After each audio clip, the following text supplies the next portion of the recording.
میرے ذہن میں آپ کی بات سن کر ارباز خان کا خیال آیا تھا کہ میں اس سے بات کروں اور اگر وہ نہ بتائے تو پھر آپ سے کہوں کہ آپ اس سے مل کر معلومات کریں۔ مجھے یقین تھا کہ وہ واقعی اعلیٰ سطح پر ان لوگوں کے بارے میں بہت کچھ جانتا ہوگا، لیکن جب میں نے اس کی کمپنی کے جنرل مینیجر کو فون کیا تو اس نے بتایا کہ ارباز خان کو 2 روز پہلے ان کی رہائش گاہ پر گولی مار کر ہلاک کر دیا گیا، اور آج تک کسی کو معلوم نہیں ہو سکا کہ انہیں کون ہلاک کر گیا۔ اس لیے اب یہ کلو تو بہرحال ختم ہو گیا ہے، البتہ میں کوشش کرتا رہوں گا اور پھر جیسے ہی کوئی کلو سامنے آیا میں آپ کو فوراً بتا دوں گا، ارباب نے کہا۔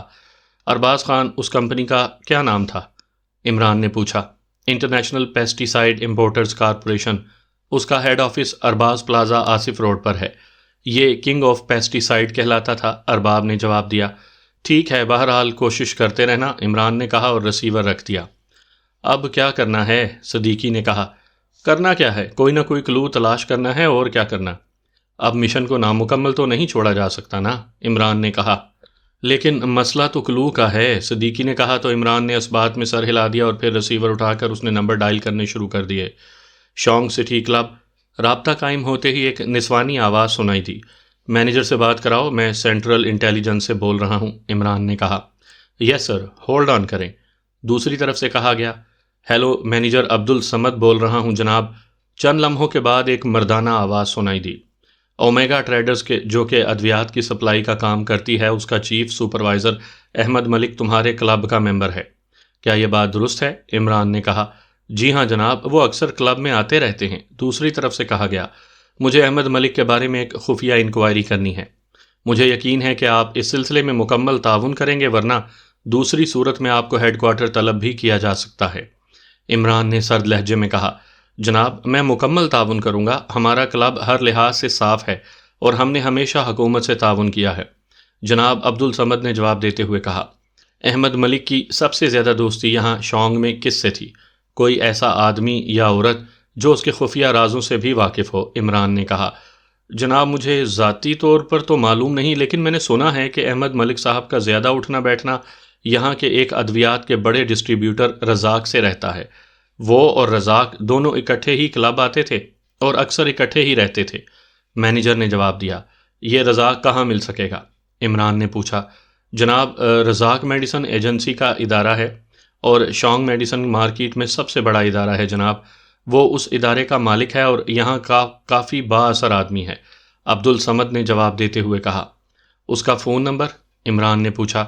مجھے تو نہیں معلوم جناب، اگر آپ کہیں تو میں انکوائری سے معلوم کر کے بتا سکتا ہوں، عبد الصمد نے کہا۔ شونگ کا انکوائری نمبر کیا ہے؟ عمران نے پوچھا تو عبد الصمد نے بتا دیا۔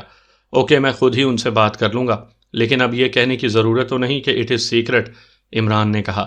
میں سمجھتا ہوں جناب، آپ بے فکر رہیں، دوسری طرف سے کہا گیا اور عمران نے ہاتھ بڑھا کر ریسیور رکھ دیا۔ چلو اٹھو، اس رزاق سے بات کرتے ہیں۔ مجھے یقین ہے کہ فیکٹریوں کے بارے میں یہ شخص جانتا ہوگا یا اسے کوئی کلو مل جائے گا، عمران نے کہا اور اٹھ کھڑا ہوا۔ آپ کو شونگ سٹی کلب کا کیسے علم ہو گیا؟ صدیقی نے کہا۔ احمد ملک کی جیب سے ایک کیش میمو نکلا تھا جو شونگ سٹی کلب کا تھا۔ احمد ملک نے خودکشی کر لی، اس لیے ان ڈرائیورز کا بھی علم نہیں ہو سکا جو مال لے آتے تھے، اور یقیناً فیکٹریوں سے ان گوداموں میں مال بھی اس کی نگرانی میں سپلائی ہوتا ہوگا، عمران نے کہا اور صدیقی نے اس بات میں سر ہلا دیا۔ سامعین کرام، آپ سن رہے ہیں عمران سیریز کے سلسلے میں ایک دلچسپ اردو کہانی جس کا نام ہے مکروہ جرم۔ یہ اس سلسلے کی قسط نمبر 7 ہے۔ مجھے امید ہے آپ کو میری یہ کاوش پسند آ رہی ہوگی۔ آپ نے اگر ابھی تک میرا چینل مائی وائس سبسکرائب نہیں کیا تو ابھی میرے چینل کو سبسکرائب کر کے بیل نوٹیفیکیشن آن کر لیجئے تاکہ آنے والی ہر نئی کہانی کی اطلاع بر وقت آپ تک پہنچ سکے۔ دارالحکومت کی سب سے جدید ذیشان کالونی کی ایک بہت بڑی اور عظیم الشان کوٹھی میں جدید ترین ماڈل کی سفید کار پورچ میں داخل ہوئی تو پورچ میں موجود باوردی دربان یک لخت اٹینشن سے ہو گئے۔ باوردی ڈرائیور نے نیچے اتر کر کار کا عقبی دروازہ کھولا تو ایک ادھیڑ عمر آدمی کار سے باہر آیا۔ اس کے ہاتھ میں موبائل فون تھا، اس کے جسم پر انتہائی قیمتی کپڑے کا اور جدید تراش کا سوٹ تھا۔ چہرے مہرے سے وہ انتہائی معزز اور امیر آدمی لگ رہا تھا۔ یہ نواب افتخار احمد تھے، پاک ایشیا کے انتہائی معزز آدمی جن کے تعلقات براہ راست صدر مملکت سے تھے۔ یہ بہت بڑے جاگیردار تھے، بے شمار رفاہی اداروں کے چیئرمین اور سرپرست بھی تھے۔ پورے دارالحکومت میں لوگ انہیں موجودہ دور کا حاتم طائی کہتے تھے۔ بے شمار رفاہی ادارے، ہسپتال اور یتیم خانے ان کی سرپرستی میں چل رہے تھے اور سب کو دل کھول کر اور مستقل امداد دیا کرتے تھے۔ یہی وجہ تھی کہ ملک کے تمام اعلیٰ طبقے ان کی بے حد عزت کرتے تھے اور روزانہ وہ کسی نہ کسی رفاہی ادارے کی تقریب کے صدر رہتے تھے۔ لیکن انہوں نے ملکی سیاست میں کبھی حصہ نہیں لیا تھا، البتہ ملک کے تمام بااثر سیاستدانوں سے ان کے گہرے تعلقات تھے، لیکن وہ خود سیاست میں حصہ لینے سے ہمیشہ گریز کرتے تھے۔ یہ کوٹھی جس کا نام افتخار محل تھا، نواب افتخار کی ہی تھی، جس میں وہ اپنی بیگم اور 2 بیٹیوں کے ساتھ رہتے تھے۔ نوکروں کی ایک پوری فوج کوٹھی میں ہر وقت موجود رہتی تھی۔ نواب افتخار البتہ کسی سائل کو کوٹھی پر نہ ملتے تھے، اس کے لیے انہوں نے علیحدہ ایک بڑا آفس بنایا ہوا تھا جہاں باقاعدہ عملہ موجود تھا جو سائلوں کی درخواستیں وصول کرتا تھا، ان کی چھان پھٹک کرتا اور پھر ہر درخواست پر سفارشات مرتب کر کے درخواستوں کو کوٹھی بھجوا دیتا تھا، جہاں سے نواب افتخار درخواستوں کی منظوری دیتے اور دوسرے روز ان سائلوں کو نقد رقومات بطور امداد مل جاتی تھیں۔ نواب افتخار کار سے اترے اور پھر باوقار انداز میں چلتے ہوئے کوٹھی میں داخل ہوئے۔ وہ ابھی ایکریمیا سے واپس آئے تھے اور ایئرپورٹ سے سیدھے کوٹھی آئے تھے۔ ان کی بیگم اور دونوں بیٹیاں ایکریمیا میں ہی رہ گئی تھیں۔ انہوں نے چونکہ یہاں ایک بہت بڑے رفاہی ادارے کا سنگ بنیاد رکھنا تھا، اس لیے انہیں واپس آنا پڑا تھا۔ اس وقت صبح کا وقت تھا اور موسم خوشگوار تھا، اس لیے نواب افتخار اپنے کمرے میں جانے کے بجائے کوٹھی کے عقب میں موجود انتہائی خوبصورت باغ میں موجود کرسیوں پر جا کر بیٹھ گئے۔ ان کا پرسنل سیکرٹری جو ہر لمحے ان کے ساتھ رہتا تھا اس وقت بھی ان کے ساتھ تھا، اور نواب افتخار کے کرسی پر بیٹھنے کے بعد وہ ان سے 2 قدم پیچھے ہٹ کر سینے پر ہاتھ باندھے مؤدبانہ انداز میں کھڑا ہو گیا۔ راشد 1 کپ کافی اور آج کے اخبارات کے لے آؤ تاکہ یہاں کے حالات کا علم ہو سکے۔ نواب افتخار نے بڑے نرم سے لہجے میں پرسنل سیکرٹری سے کہا۔ یس سر، پرسنل سیکرٹری نے کہا اور تیزی سے واپس مڑ گیا۔ تھوڑی دیر کے بعد ایک باوردی بٹلر آیا، اس نے کافی کا کپ اور اخبارات کا بنڈل میز پر رکھا اور خاموشی سے واپس چلا گیا۔ نواب افتخار نے کافی کا کپ اٹھایا اور ایک گھونٹ لینے کے بعد انہوں نے کپ واپس رکھا اور اخبارات کے بنڈل میں سے ایک اخبار اٹھایا اور اسے کھول لیا، لیکن دوسرے لمحے وہ یوں اچھلے جیسے کرسی میں اچانک انتہائی طاقتور الیکٹرک کرنٹ دوڑ گیا ہو۔ ان کے چہرے پر حیرت کے تاثرات تھے اور آنکھیں پھیل کر حلقوں سے باہر نکل آئی تھیں۔ یہ سب کیا ہو گیا؟ کیسے ہو گیا؟ ویری بیڈ، نواب افتخار کے منہ سے نکلا اور انہوں نے تیزی سے اخبار میں موجود شہ سرخیاں پڑھنی شروع کر دیں۔ پھر انہوں نے اخبار رکھا اور وہ موبائل فون اٹھا لیا جو انہوں نے میز پر رکھ دیا تھا، اس کے بٹن پریس کرنے شروع کر دیے۔ سلام ہاؤس۔ رابطہ قائم ہوتے ہی ایک مردانہ آواز سنائی دی، لہجہ اسپاٹ تھا۔ نواب افتخار بول رہا ہوں، عبدالسلام سے بات کرواؤ، نواب افتخار نے باوقار لہجے میں کہا۔ یس سر، ہولڈ آن کریں سر، دوسری طرف سے اس بار منمناتے ہوئے لہجے میں کہا گیا۔ السلام علیکم جناب، میں عبدالسلام بول رہا ہوں۔ چند لمحوں کے بعد ایک انتہائی مؤدبانہ آواز سنائی دی۔ عبدالسلام، یہ آج کے اخبارات میں جعلی ادویات کے سلسلے میں کیا خبریں شائع ہوئی ہیں؟ کیا ہوا ہے؟ نواب افتخار نے کہا۔ جناب، دارالحکومت اور اس کے نواح کا سارا نیٹ ورک انٹیلیجنس نے ٹریس کر کے ختم کر دیا ہے۔ سپلائی ماسٹر احمد ملک کو بھی اغوا کر لیا گیا ہے۔ اور جناب، مزید خبریں یہ ہیں کہ دارالحکومت کا چیف ایجنٹ کرمداد خان بھی اپنے ساتھیوں سمیت ہلاک ہو چکا ہے اور الف خان کو بھی گولی مار دی گئی ہے، اور ارباز خان بھی ہلاک ہو چکا ہے، اور مارگریٹ نے ارباز خان کا سیٹ اپ بھی کنٹرول میں لے لیا ہے۔ دوسری طرف سے عبدالسلام نے کہا۔ لیکن یہ سب کیسے ہو گیا؟ نواب افتخار کے لہجے میں پریشانی تھی۔ مارگریٹ سے میری بات ہوئی ہے، اس نے جو تفصیل بتائی ہے اس کے مطابق حماقت پہلے کرمداد خان سے ہوئی۔ انٹیلیجنس کے ڈائریکٹر جنرل سر عبد الرحمان کا لڑکا علی عمران، جو پاکیشیا سیکرٹ سروس کے لیے کام کرتا ہے، اس نے ایک میڈیکل سٹور پر جعلی دوا کی بات کی۔ اس نے وہاں اپنے آپ کو انٹیلیجنس کا آدمی ظاہر کیا۔ اس میڈیکل سٹور کے مالک نے کرمداد خان کو بلیک میل کرنے کی کوشش کی تو کرمداد خان نے اس میڈیکل سٹور کے مالک کو گولی مروا دی اور اس کے سٹور کو آگ لگوا دی۔ اس کے بعد اس نے علی عمران کو قتل کروانے کی کوشش کی۔ ادھر الف خان کو جب علی عمران کے بارے میں معلوم ہوا تو اس نے ایک مقامی بدماش کے ذریعے اسے قتل کروانا چاہا، لیکن اس مقامی بدماش نے اس علی عمران کو قتل کرنے کا ٹاسک جس آدمی کو دیا وہ خود عمران کا ساتھی تھا۔ پھر کرمداد خان بھی مارا گیا اور اس کا آدمی رابرٹ بھی، اور اس کے ساتھ ہی سارا نیٹ ورک پکڑا گیا۔ مارگریٹ کو علم ہو گیا کہ الف خان سامنے آ گیا ہے اور الف خان تک معاملات پہنچ سکتے ہیں تو الف خان سے ارباز خان تک یہ لوگ پہنچ سکتے ہیں۔ چنانچہ مارگریٹ نے الف خان اور ارباز خان دونوں کو ہلاک کر دیا اور خود تمام کاروبار کی کنٹرولر بن گئی۔ اس سے یہ فائدہ ہوا کہ فیکٹریاں اور سپلائی دونوں محفوظ ہو گئی ہیں، لیکن ابھی سب کچھ کیموفلاج کر دیا گیا ہے۔ اب صرف آپ کی آمد کا انتظار تھا تاکہ آپ سے اس بارے میں مزید ہدایات لی جا سکیں۔ یہ معلوم ہوا ہے کہ کوئی سرکاری گروپ جسے 4 سٹارز کہا جاتا ہے اور جو پاکیشیا سیکرٹ سروس کے تحت ہے، دراصل اس سیٹ اپ کے پیچھے کام کر رہا ہے، اور علی عمران بھی ان کے ساتھ شامل ہے، لیکن کارروائی انٹیلیجنس کے ظاہر کی جا رہی ہے۔ عبدالسلام نے تفصیل بتاتے ہوئے کہا۔ اس کا مطلب ہے کہ اصل کام علی عمران کر رہا ہے، نواب افتخار نے کہا۔ یس سر، روح رواں وہی ہے، عبدالسلام نے کہا۔ اس علی عمران کو اس کام سے روکنے کا کیا طریقہ ہو سکتا ہے؟ نواب افتخار نے کہا۔ آپ جو حکم دیں، عبدالسلام نے کہا۔ اس علی عمران کو منظر سے ہٹایا نہیں جا سکتا، نواب افتخار نے کہا۔ اس کوشش میں تو کرمداد خان اور الف خان دونوں مارے جا چکے ہیں جناب۔ یہ شخص سیکرٹ سروس کے لیے کام کرتا ہے اور انتہائی تیز ترین ایجنٹ ہے، عبدالسلام نے کہا۔ اسے دولت سے خریدا نہیں جا سکتا، نواب افتخار نے کہا۔ کوشش تو کی جا سکتی ہے، لیکن اگر اس میں ناکامی ہوئی تو بات کرنے والا خود مشکوک ہو جائے گا، عبدالسلام نے کہا۔ کسی ایسے آدمی کے ذریعے جس کا ہم سے کوئی تعلق نہ ہو، نواب افتخار نے کہا۔ کتنی آفر کی جائے؟ عبدالسلام نے کہا۔ 10-20 کروڑ کی کر دو، نواب افتخار نے بڑے مطمئن سے لہجے میں کہا۔ اور وہ 4 سٹارز جناب، عبدالسلام نے کہا۔ اس کی بھی قیمت لگا دو جو وہ مانگے، نواب افتخار نے کہا۔ اگر آپ اجازت دیں تو میرے ذہن میں ایک تجویز موجود ہے، عبدالسلام نے کہا۔ ہاں کہو، کھل کر بات کرو، نواب افتخار نے کہا۔ کیوں نہ انہیں 31 لیبارٹری کا پتہ بتا دیا جائے؟ اس لیبارٹری میں بے ہوشی کی گیس پہلے سے اس انداز میں پہنچا دی جائے کہ یہ لوگ بے ہوش ہو جائیں، پھر انہیں چاہے گولی مار دی جائے، چاہے اغوا کر کے اور باندھ کر ہوش میں لا کر ان سے بات کر لی جائے، عبدالسلام نے کہا۔ نہیں، میں کسی لیبارٹری تک ان کے قدم نہیں پہنچنے دینا چاہتا۔ ایسا نہیں ہوگا، نواب افتخار نے فیصلہ کن لہجے میں کہا۔ مارگریٹ کی بھی ایک تجویز ہے جناب، عبدالسلام نے کہا۔ کیا؟ نواب افتخار نے پوچھا۔ مارگریٹ کا خیال ہے کہ معاملات کو 6 ماہ تک مکمل طور پر کیموفلاج کر دیا جائے، پھر اوپن کیا جائے۔ یہ لوگ خود ہی اس دوران کسی اور مشن میں مصروف ہو کر اس کاروبار کا پیچھا چھوڑ جائیں گے، عبدالسلام نے کہا۔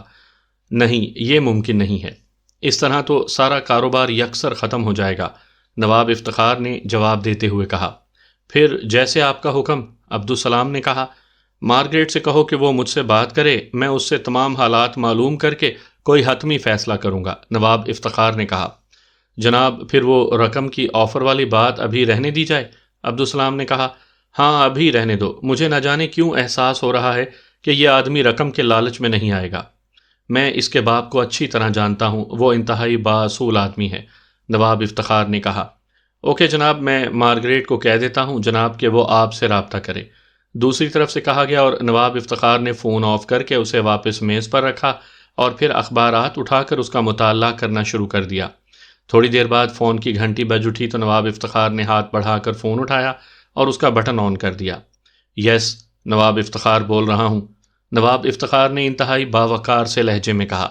مارگریٹ بول رہی ہوں نواب صاحب، دوسری طرف سے مارگریٹ کی انتہائی مؤدبانہ آواز سنائی دی۔ تم نے ارباز خان کو کیوں ہلاک کیا ہے؟ نواب افتخار نے انتہائی خوشمگیں لہجے میں کہا۔ وہ سکرین پر آ رہا تھا نواب صاحب، اور وہ آپ کے متعلق جانتا تھا، اس لیے آپ کی شخصیت کو بچانے کے لیے مجھے یہ کارروائی کرنی پڑی، مارگریٹ نے جواب دیتے ہوئے کہا۔ لیکن اب تم نے کیا فیصلہ کیا ہے؟ اگر تمہاری تجویز قبول کر لی جائے تو پھر کاروبار تو بالکل ختم ہو جائے گا، نواب افتخار نے کہا۔ جناب، کاروبار ختم نہیں ہوگا، میں نے متبادل مارکیٹیں نہ صرف تلاش کر لی ہیں بلکہ وہاں رابطے بھی کر لیے ہیں۔ کافرستان، بہادرستان، نیپال اور ایسے ہی دوسرے ملکوں کو مال سپلائی کیا جا سکتا ہے۔ پاکیشیا میں کاروبار بند کر دیا جائے تو یہ لوگ خود ہی ہٹ جائیں گے، ورنہ یہ لوگ تو بھوت ہیں، یہ فیکٹریوں تک پہنچ جائیں گے اور آپ تک بھی، مارگریٹ نے جواب دیتے ہوئے کہا۔ اور اگر یہ لوگ تم تک پہنچ گئے تو پھر؟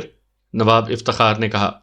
مجھ تک تو یہ کسی صورت بھی نہیں پہنچ سکتے، کیونکہ میں نے اپنا سیٹ اپ ہی ایسا رکھا ہوا ہے کہ مجھ تک کوئی راستہ نہیں جاتا۔ آپ کے اور عبدالسلام صاحب کے علاوہ اور کوئی نہیں جانتا کہ مادام ایم کون ہے، مارگریٹ نے جواب دیا۔ تو کیا ان لوگوں کو روکنے کا اور کوئی حل نہیں ہے تمہارے پاس؟ نواب افتخار نے کہا۔ ایک حل ہے کہ ان کا خاتمہ کر دیا جائے، لیکن یہ حل اس انداز میں بروئے کار لایا جائے کہ پیشہ ور قاتلوں کے بجائے کسی غیر ملکی تنظیم کی خدمات حاصل کی جائیں اور خود ان سے علیحدہ رہا جائے، مارگریٹ نے کہا۔ گڈ، یہ واقعی تم نے کام کی بات کی ہے۔ کیا تمہارے ذہن میں کوئی ایسی تنظیم ہے جو یہ کام کر سکے؟ نواب افتخار نے کہا، جی ہاں، ایکریمیا کی ایک خفیہ تنظیم ہے ٹروجن۔ اس تنظیم میں ایکریمیا کی سیکرٹ ایجنسیوں کے تربیت یافتہ افراد ہیں۔ ان کے چیف ایجنٹ کا نام بروشر ہے، جو ایکریمین سیکرٹ سروس میں اسپیشل ایجنٹ رہا ہے۔ یہ انتہائی منظم، باوسائل اور انتہائی تیز تنظیم ہے۔ مجھے یقین ہے کہ یہ تنظیم عمران اور اس 4 سٹارز گروپ کا یقینی طور پر اور فوری خاتمہ کر دے گی، لیکن اسے خطیر معاوضہ دینا ہوگا، مارگریٹ نے کہا۔ معاوضے کی بات مت کرو، لیکن اس تنظیم کا رابطہ تم سے بھی نہیں ہونا چاہیے، تاکہ اگر یہ عمران اور اس کا گروپ انہیں کسی طرح کور کر بھی لے تب بھی وہ ہم تک نہ پہنچ سکیں، نواب افتخار نے کہا۔ ٹھیک ہے جناب، درمیان میں ایک غیر متعلق پارٹی ڈال دی جائے گی جس کا کام ہی یہی ہے، مارگریٹ نے جواب دیا۔ اوکے، یہ تمام بندوبست کر کے مجھے اطلاع دو، تب تک مال باہر سپلائی کرتی رہو، نواب افتخار نے کہا، اور فون آف کر کے اس نے فون پیس میز پر رکھا۔ اب اس کے چہرے پر گہرے اطمینان کے تاثرات نمایاں تھے۔ اس نے ایک بار پھر اخبار اٹھایا اور انہیں پڑھنا شروع کر دیا۔ جب اس نے تمام اخبارات دیکھ لیے تو اس نے فون پیس ایک بار پھر اٹھایا اور نمبر پریس کرنے شروع کیے۔ یس، انکوائری پلیز۔ رابطہ قائم ہوتے ہی دوسری طرف سے مؤدبانہ آواز سنائی دی، سینٹرل انٹیلیجنس بیورو کا نمبر دیں، نواب افتخار نے کہا۔ تو دوسری طرف سے نمبر بتا دیا گیا، تو نواب افتخار نے فون آف کر کے اسے دوبارہ آن کیا اور نمبر پریس کرنے شروع کیے۔ سینٹرل انٹیلیجنس بیورو، رابطہ قائم ہوتے ہی ایک مردانہ آواز سنائی دی، ڈائریکٹر جنرل سر عبد الرحمان سے بات کرائیں، میں نواب افتخار احمد بول رہا ہوں۔ نواب افتخار نے کہا، یس سر، ہولڈ آن کریں سر، دوسری طرف سے کہا گیا۔ عبد الرحمان بول رہا ہوں۔ چند لمحوں بعد ریسیور پر سر عبد الرحمان کی گونجدار اور باوقار آواز سنائی دی، نواب افتخار احمد بول رہا ہوں عبد الرحمان۔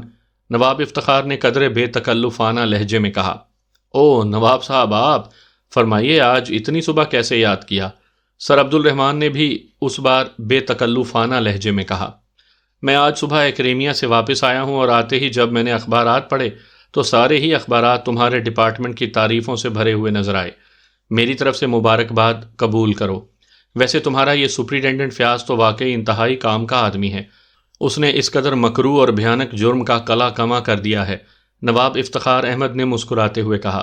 اس مبارکباد کا بے حد شکریہ، تم نے درست کہا ہے کہ یہ واقعی انتہائی مکروہ اور بھیانک جرم ہے، اور مجھے خوشی ہے کہ انٹیلیجنس نے اس کا کلا کما کیا ہے، سر عبد الرحمان نے کہا۔ ویسے کیا یہ سارا سیٹ اپ ختم ہو گیا ہے یا ابھی کچھ باقی رہتا ہے؟ نواب افتخار احمد نے کہا، ابھی تو صرف سپلائی اور سیل کا سیٹ اپ پکڑا گیا ہے، مینوفیکچرز، لیبارٹریاں اور اصل سرغنے تو ابھی ٹریس نہیں ہو سکے۔ ویسے ان کے خلاف بھی کام ہو رہا ہے اور وہ بھی جلد ہی پکڑے جائیں گے، سر عبد الرحمان نے کہا۔ اس سلسلے میں میرے کسی بھی تعاون کی ضرورت ہو تو میں حاضر ہوں۔ میں ایک لمحے کے لیے بھی ایسے لوگوں کو برداشت نہیں کر سکتا جو بے گناہ مریضوں کی زندگیوں سے کھیلتے ہوں۔ یہ لوگ انسان نہیں ہیں، درندے ہیں، نواب افتخار نے کہا۔ تمہارے جذبات قابل قدر ہیں، بہرحال شکریہ۔ انٹیلیجنس اپنا کام کر رہی ہے، سر عبد الرحمان نے کہا۔ اوکے، کبھی آؤ بھابھی کے ساتھ، نواب افتخار نے کہا۔ وعدہ نہیں کر سکتا، البتہ کوشش کروں گا، سر عبد الرحمان نے پہلو بچاتے ہوئے کہا۔ وہ تمہارا بیٹا علی عمران کیا کر رہا ہے آج کل؟ اس کے بارے میں تو کبھی تم نے کچھ بتایا ہی نہیں، نواب افتخار نے کہا۔ کیا بتاؤں، بس بیکار اور آوارہ پھرتا رہتا ہے، سر عبد الرحمان نے جواب دیتے ہوئے کہا۔ اپنے ہی محکمے میں لگا لو کسی پوسٹ پر، نواب افتخار نے کہا۔ نہیں، یہ میرے اصول کے خلاف ہے۔ دوسری بات یہ کہ وہ کوئی کام کرتا ہی نہیں اور کرنا بھی نہیں چاہتا، سر عبد الرحمان نے کہا۔